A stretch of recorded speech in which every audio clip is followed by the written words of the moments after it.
They should have made one more version with Ron Perlman. Just one. Hell, it should have had a whole TV series of this. I love Hellboy. Did you guys know much of the demonology in this movie was based off of H.P. Lovecraft's Cthulhu mythology? It kind of makes sense. A lot of the tentacle creatures and whatnot look pretty. They look pretty cool, right? It's I gotta say, the lore and the mythos in this movie alone, crazy good. Like I want to see oodles and oodles of the mythos for Hellboy. You know what I mean? If you want to know what this movie is about, this is basically the origin of Hellboy. You got Nazis playing around with black magic. You got Rasputin in here being resurrected and being around during Nazi time. You got them opening up demon portals to tentacle demons and whatnot, and out comes baby Hellboy. There's a lot going on for this movie. The characters are cool, the environments, and of course the creatures and the mythos. That's all cool. But really, at the center of it, you have Ron Perlman.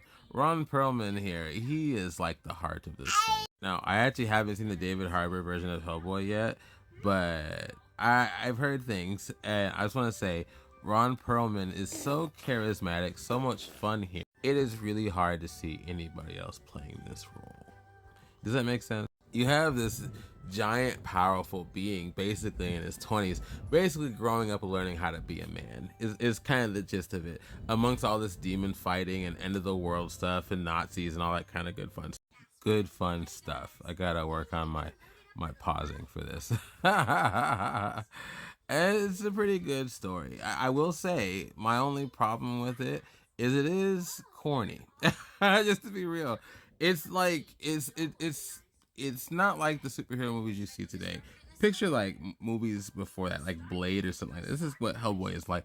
It's much more of a simple kind of a film. Like, still the action is great and it's fun. It's definitely a roller coaster ride. But by comparison of seeing the Marvel and DC movies of today, it is a lot simpler, which is okay. It's very well executed. And to be honest with you, I kind of miss this type of superhero movie.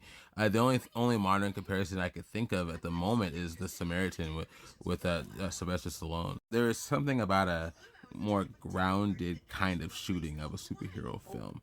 That's what you get here. So all the corniness that happens, it doesn't really matter. There's so much fun, there's so much charisma, and so much grounding. It you notice it, but it keeps you moving right on through. Another little bit of trivia for you.